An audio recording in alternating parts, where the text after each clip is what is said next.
Progres. Sampai kapan kita harus menunggu permainan cantik yang dimainkan oleh skuad timnas Indonesia? Apakah next di Indonesia versus Filipina? Kita bahas di sini di preview. Putaran kedua, match terakhir putaran kedua Indonesia versus Filipina 11 Juni. Welcome to Obral.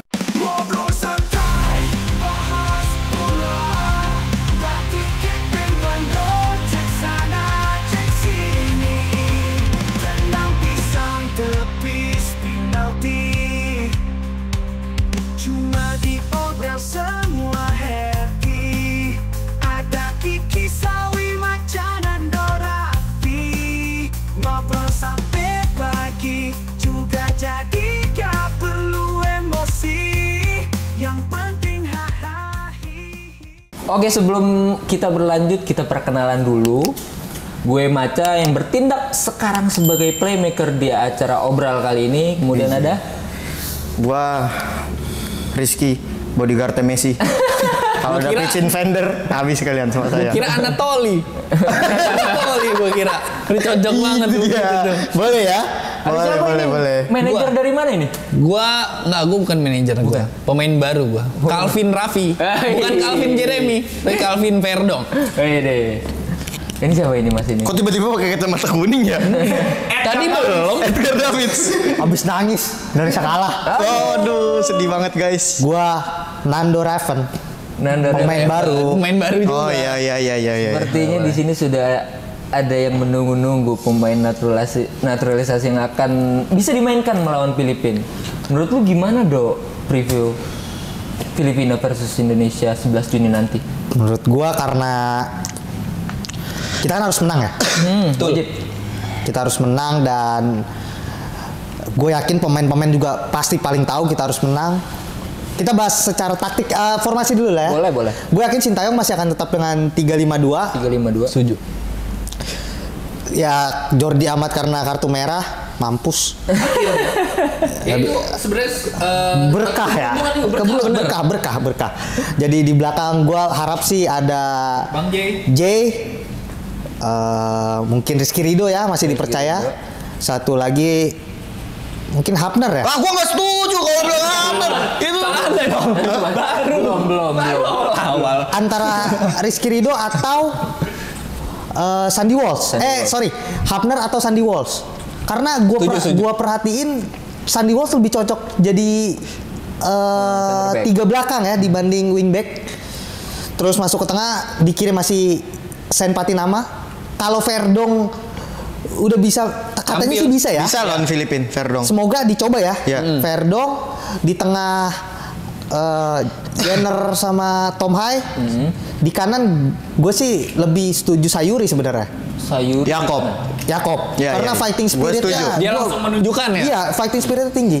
Jadi di kiri Verdong apa? Di kiri kalau Verdong bisa boleh lah dicoba. Gantiin Patinama. Tapi kalau Patinama juga nggak apa-apa gitu. Karena Patinama juga nggak buruk kok menurut gua. Dan lu prefer Ivar Jenner daripada Nathan? Gini, kemarin kenapa dipasangnya Nathan?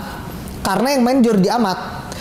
Nathan dipasang menurut gue ya. Ini analisa gembel gue nih, Anabel gue nih. Jangan marah-marah, ini kan analisis doang. Kenapa Nathan yang dipasang? Karena Jordi Amat pertama speednya nggak punya. Dan Nathan defensifnya lebih bagus daripada Ivar. Tapi kalau yang main udah J, otomatis belakang lebih tenang. Gua rasa duet Tom Haye dan Ivar Jenner patut dicoba sih, karena itu dua pemain pintar ya, dua pemain yang punya visi ke depan. Dibanding Nathan ya plus minus lah. Ya kita tahu Ivar seling jemput bola ke belakang. Itu walaupun kenapa Nathan karena defensifnya lebih bagus aja memang. Dan di depan kalau Raven udah bisa sih, gue pengen lihat duetnya sama Urat Mangun sih. Jadi di depan ada Raven, Urat Mangun, Marcelino striker lubang. Dan Struik nanti dulu. Nanti mungkin masuk dari cadangan. Kalau lu gimana, Vi? Kalau gue sebenarnya sedikit mirip Nando ya. Gue sih berharap Martin Paes ya. Sama kalau itu. Kalau bisa, ya lagi-lagi kan berharap. Gue ini sih kiper sebenarnya asal jangan Hernando gue. Ya nggak ada salahnya buat mencoba yang baru kan. Nah itu dong bahasanya lebih bagus. Lu mau udah Sojonerano. Outputnya sama. Iya, cuman dipercantik lah kalimatnya. Terus untuk gue formasi juga 352 sama di kanan gue tetap Rizky Ridho, tengahnya J, dan kirinya gue lebih berharap si Calvin Verdong daripada Justin Hapner ataupun Verdong setahu gue lebih attacking deh dia. 3 di belakang, Pi. dia 3 di belakang. Verdong. Nah, karena kiri gue lebih nyaman untuk Patinama masih di situ kalau menurut. Karena lu belum lihat Verdong main. Iya, iya. Gue pernah tuh 4 kali gue nonton Verdong dulu di mana di Mitch Enggak, gue bohong. Atau Patinama yang ditarik. Oh enggak, kalau Patinama ditarik gue malah lebih kurang setuju doh. Patinama menurut lo oke ya? Iya. Menurut gue oke di Boleh, kiri boleh dia. lanjut. Menurut gue jangan diganti dulu karena di pertandingan melawan Irak itu dia kurang mendapat kesempatan kayak membawa bola. Waktu dia megang bola kurang lama lah menurut gue. Oke. Tengahnya gue sama Kenando, Ivar dan juga Tom Hai. Lagi-lagi karena Ivar lebih solid tadi mainnya, lebih tenang untuk megang bola, dan Tom Hai yang tidak diragukan lagi kualitasnya. Untuk kanannya gue Yakob Sayuri sama lagi-lagi sama Kenando karena kita lihat dia main di babak kedua langsung menunjukkan kalau dia punya spirit yang bagus, mengejar bola bagus, megang bola bagus, dan mencoba menusuk ke pertahanan lawan. Dengan dikasih menit bermain yang segitunya dia menunjukkan gitu. Iya, boleh. Untuk 3 depan lagi-lagi sama Kenando gue pengen mencoba Jens Raven kalau bisa main. Ratnar Oratmangun, Bang Haji. Boleh. Dan yang di depan lagi-lagi Marcelino. Marcelino tetap dibutuhkan. Saya ke Lumbang. Oke. Ada beberapa prediksi yang berbeda dari kedua abang. Gua beda. Oh, soal beda line juga? up. Oh iya, kan tadi ada beberapa perubahan. Sedikit berbeda lah. Iya. Tetap Tom Hai di tengah. Kalau menurut lu gimana, Bang? Gua ada sedikit perbedaan, Cak, soal line up dari mereka berdua lah. Maksud gua ini kan nggak ngaco lah. Ini kan lawan Filipina. Levelnya Asia Tenggara dan gua harus fair. Filipina di bawah kita. Jadi menurut gue jangan takut buat segera main terbuka karena go big or go home lah. Iya betul. Ini pertandingan penting satu-satunya. Jadi gue merekomendasikan untuk formasi kita pakai 118.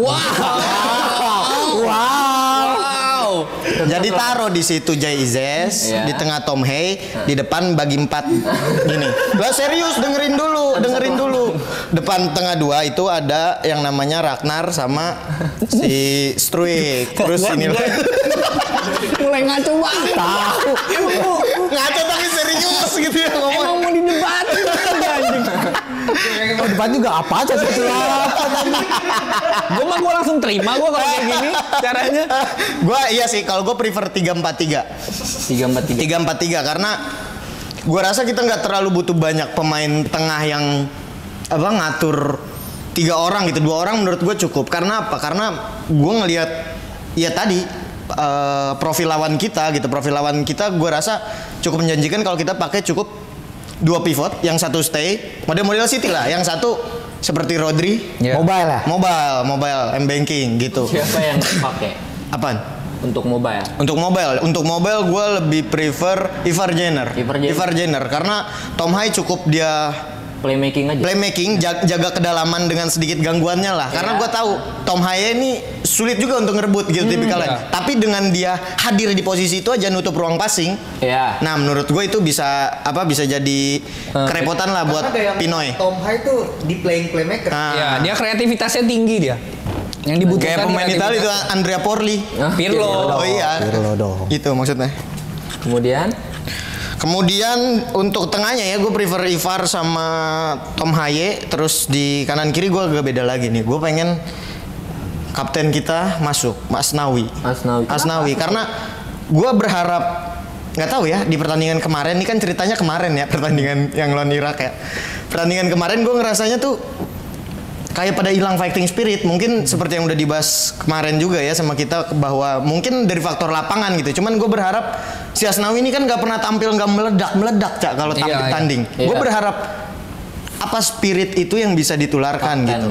Nah kalau untuk di kirinya ya menurut gue Sain Patinama masih jadi opsi terbaik. Cuman 3 depan ya masih lah kayak tadi. 3 depan tuh masih kayak tadi menurut. Tapi Verdong patut dicoba lah. Verdong apa dulu nih yang mau nanya ke gue, apa dulu nih, Strik atau Verdong?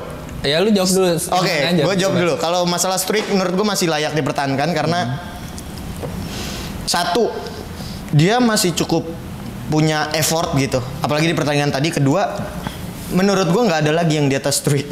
Iya. Di timnas gitu. Tapi dia perform loh lawan apa Irak yang tadi ya. Iya, yang kemarin lawan Irak perform loh. Iya, menurut gue karena ya itu supply-nya dikit gitu. Jadilah seperti itu. Gue berharapnya sih kayak pertandingan kemarin non Irak, Tom Haye itu karena gue mencatat di kepala gue ya, yang bisa nerima umpannya Tom Haye cuman Ragnar Oratmangun. Iya betul. Yang lain Betul. kurang chemistry. Berarti Yang mereka lain harus bersilangan tuh posisinya. Bersilangan. Atau seperti tadi ada juga momen di mana Ragnar lagi ngilang ke kanan, si Tom Haye tuh ngasih passing tipis garis. Anjing tuh cakep Itu, banget. iya. Itu yang jadi Progresif. peluang, Iya, yang Nathan Nathan. ngasih passing Iya. key pass itu. Iya yang Iya, Itu progresif pas. Nah iya, gue tuh menyayangkan Nathan sih. Gue harus bilang bahwa Nathan udah harus diparkir dulu menurut gue. Karena untuk level U23 dengan lawan-lawannya dia yang U23 juga kemarin dia perform banget. Betul. Cuman kalau kita kembalikan ke senior, level dia belum bisa membuat timnas lini tengahnya, apalagi di pertandingan kemarin lawan Irak setenang itu. Tercatat menurut gue cuma satu kipas itu yang berarti dari peran Nathan sepanjang laga gitu. Setuju. Sisanya ya udah. Selebihnya kita ngeliat dia kurang nyaman untuk megang bola. Iya, Karena posisinya cenderung benturan. Karena mungkin dia nggak ditaruh di posisi terbaiknya juga kali ya. Ya, bisa Karena jadi. dia wingback kan aslinya. Wingback. Cuman kan penuh banget kan. Oke. Gue pengen menyorot ini nih. Menurut lu gimana, Dok? Kunci permainan yang Sinteyong harus lakukan di pertandingan nanti. Gua rasa kalau kita bermain dengan tambahan pemain ya, tentunya Revan patut dicoba, Verdong patut dicoba, kiper kita juga patut dicoba, kiper bench. Adi Satrio sih. Adi Satrio ya patut coba tuh. Menurut gue dengan kalau kita bermain seperti babak satu, kita libas itu Filipina. Libas. Menurut gue sih. Babak satu yang kemarin. Babak satu yang kemarin kita lawan Irak, kita bermain seperti itu lawan Filipina. Ya. Harusnya sih gue sih masih dengan PD gue ya, kita bisa menang di atas 2 gol. Iya, gue setuju. Menang besar. Gimana, Pi? Kayak gitu Menurut juga. gua kunci permainan ya itu. Tom Haye masih sepenting itu. Tom Haye, penting banget. Dia kreativitas Indonesia salah satunya ada di dia menurut gua. Dia yang bisa ngasih passing-passing khas Eropa menurut gua. Ini tergantung yang nerimanya aja sekarang kan. Cuman kita lebih punya power lagi kalau yang dari formasi gua karena masukin Yakob Sayuri di sebelah kanan lebih bisa ngejar bola gitu. Eksplosif ya. Iya, lebih Ofensifnya lebih dapat. iya, larinya juga lebih cepat kan. Dibanding Sandy Walsh tadi. Nah terus ya menurut gua bermain seperti babak pertama Irak bener dengan menguasai pertandingan, menciptakan peluang, ya terus menjaga konsistensi itu dan ujungnya lu akan menemukan gol menurut gua. Dan kalau dipertahankan konsistensi itu ya gua bisa memprediksi Indonesia akan menang besar menurut gua lebih dari 2-0 3-0. Apalagi lawannya selevel Asia Tenggara gitu kan Filipina. Kalau bergeser ke Luki. Kenapa?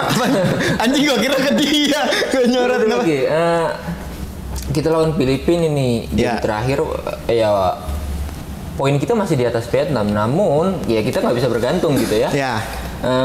Di match yang akan datang ini menurut lu gimana lini serang agar lebih hidup?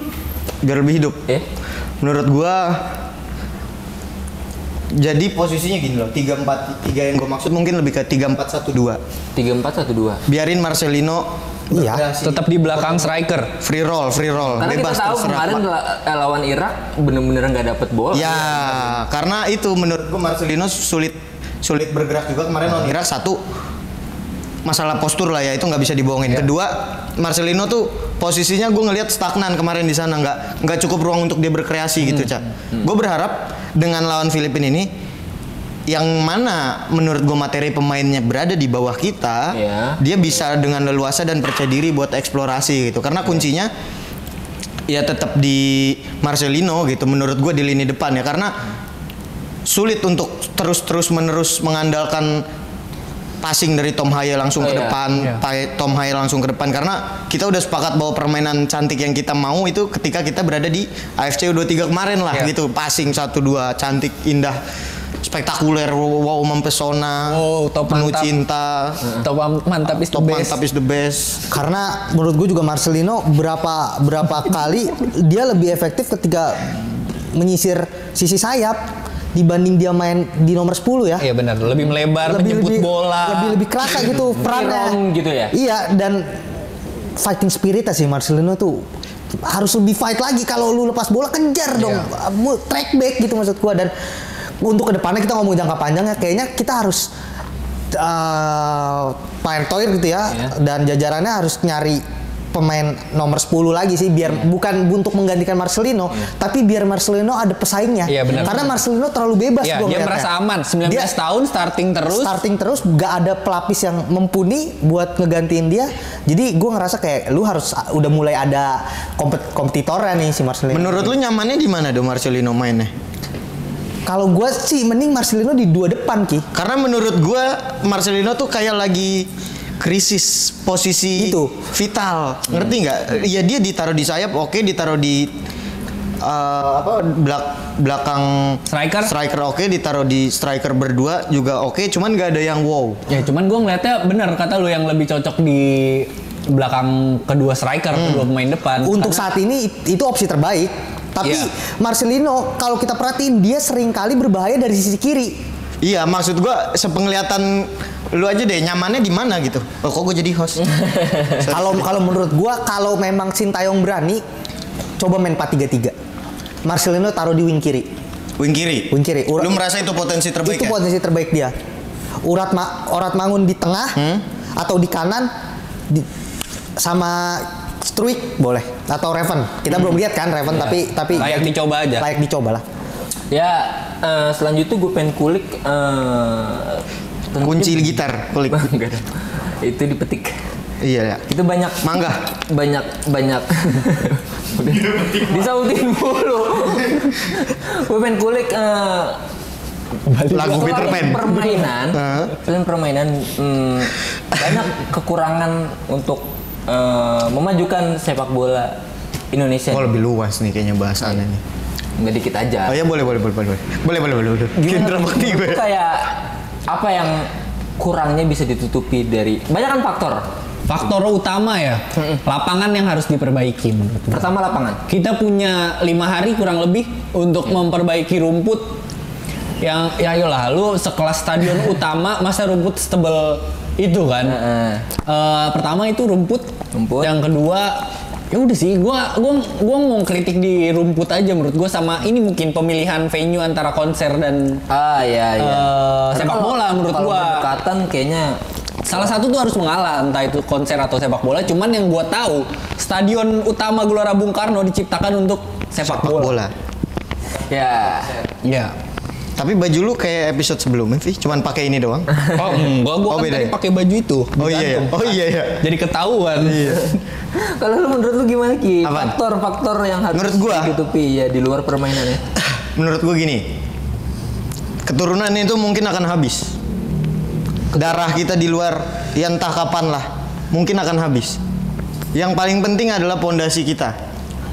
Pondasi kita itu ada di mana? Di liga. Di liga. Maksud gue pengen berharap.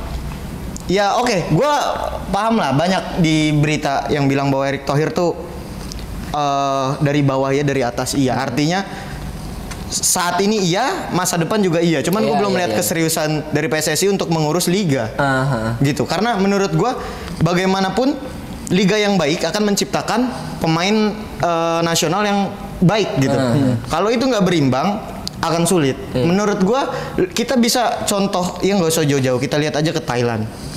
Gimana di Thailand? Gimana? Ya maksud gue liga Thailand tuh dari secara pengelolaan udah profesional, klubnya akan bertindak profesional, otomatis secara permainan, kalau gue naruh sini kayak pada mau lihat, otomatis secara permainan dia juga akan menjadi lebih profesional. Itu bisa dilihat dari banyak pemain-pemain dari Thailand yang berangkat ke timnas Thailand. Ya lu lihat timnas Thailand kayak gimana. Mau kita bilang kita sekarang udah rajanya Asia Tenggara, menurut gue Thailand juga masih sangat sulit untuk kita kalahkan gitu ya. Mungkin nggak tahu ya kalau dengan skuad yang sekarang. Jadi menurut gue liga itu penting. Liga itu penting maksud gue bukan cuma di Liga 1, Cak. Iya, Liga 2, Liga 2, Liga 3 terus gua ngeliat Liga 2 atau Liga 3 gitu. Masih bermain bola di lapangan yang rumputnya tuh lu tahu nggak sih? Kalau kita ke taman tuh suka ada yang nempel-nempel itu. ah betul. Ada kayak gitu. Yang tancap-tancap gitu ya. Iya, ada kayak gituan di lapangan Iya. sepak bola menurut Iya. gua. Poin gua itu sih gimana caranya. Oke, mungkin sekarang ada fasenya bukan di stop gitu, ditahan, dicari yang memang naturalisasi terbaik yang bisa bergabung timnas, tapi fokusnya mulai dialihin sekarang ke pemain tim-tim di liga. Yaitu pembinaannya gitu. Oh, pembinaannya. Pembinaannya. Maksud gue gini Ki, kayak kalau dari segi regulasi kan ya nggak tahu ini ada peraturan kayak Lanjutnya gue minyak kok. Dia bikin Gue minyak kok. kayak nggak lu giniin. regulasi yang wajib memainkan kembali kan U23 di lain itu maksudnya gimana Ki liganya? Pembinaannya? Menurut gue gini, kalau lu Dari klub. Iya, gini loh, Cak. Menurut gue regulasi itu, aduh gue kayak kecekek nih sama kalung gue sendiri. Menurut gue regulasi itu nggak perlu kayak kita harus wajib pemain U23 kalau memang pemain itu sudah mumpuni. Gimana cara menciptakan pemain yang mumpuni? Ya lu dari bawah, Pembinaan dari usia kecil, dari dini gitu, dari Itu noted ya masih segede gini lah gitu. menurut gua. Berlebihan itu. Oh iya berlebihan. Berarti Gini segini. lah, Kan lebih berlebihan kalau gini. Menurut gua gitu karena ya gua nggak mau ngelihat timnas cuman sampai let's say 2035. Iya benar. Ketika generasi naturalisasi sekarang sudah habis, begitu juga dengan Ya kita timnas. nggak Gue bisa nggak mau. muut-muut. Iya, gue pengen kita punya modal yang kokoh gitu. Kenapa kita bisa sampai saat ini? Menurut gue ya karena itu program pemain naturalisasi kita berjalan gitu. Nah, gue nggak pengen di masa depan kita masih bergantung sama pemain, karena menurut gue ya, gue nggak mengkotak-kotakan pemain naturalisasi atau lokal. Cuman menurut gue akan lebih pribadi ya, terserah kalian setuju apa enggak. Gue lebih senang, gue lebih bangga kalau ada pemain yang lahir di Indonesia, besar di Indonesia, main di klub Indonesia, yang klub Indonesia konteksnya udah bisa ngomong di Asia gitu, dan dia perform di timnas. Gue bangga tanpa mengurangi rasa bangga gue sama pemain yang lain gitu. Oke. Ya maksud gue di euforia yang sekarang ini, di anak kecil yang mulai ngikutin timnas, yang mulai bangga dengan timnasnya, kenapa nggak dimanfaatkan jadi lebih baik? Ya, gitu. Oke. Itu catatan dari teman-teman kita. Kalau dari lu ada nggak tuh? Ya menurut gua Di luar permainan ya? Iya, di luar permainan, ya itu karena kalau kita bahas sedikit tentang liga, ya gue dari kecil nonton ISL sampai gue sekarang nonton bola Indonesia, gue ngerasa progresnya lambat banget. Gue lebih banyak kekecewaan, kayak sebagian justru nggak berkembang. Menurut gue sebagian menurun dibanding dulu yang menurut gue liga terbaik yang kita punya gitu ya. Tapi ya it's okay gitu, kita bangun lagi dari bawah. Kalau gini, gue percaya sama prinsip Pang. Ketika lu udah gak bisa memperbaiki, ya lu hancurin aja. Lu bangun lagi dari awal. Oke. High risk, high return. Pang. Timothy Ronald. Pang. Oke, kalau gitu. Pagi ngopi. Berarti Pagi ngopi. Pang. Pemuda urakan namun kreatif.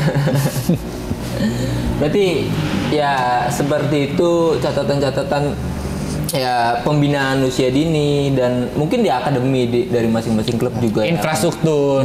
Pang. Kemudian Punggung aku ngalamin gatel. Wah, dia mikirin, dia diem, dia apa ya, Pang apa lagi? ya Pangnya pakai G.